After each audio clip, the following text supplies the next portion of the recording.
kas täna teeme niimoodi.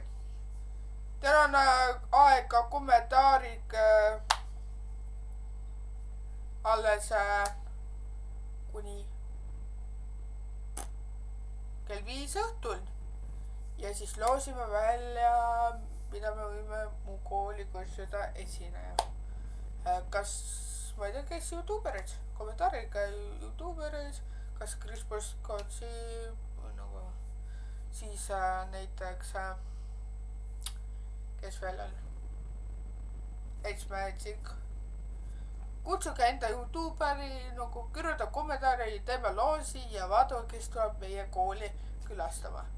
Loodame kõike tulevad. Aga palun kommentaariga siia ja teeme loosi. Et edu teile. Olge valmis loosi jaoks ja pange kõik lingid. Loosige kuni 5 õhtuni ja kommentaariga, kuhu ta mida võiks. Kommentaariga. Tšau!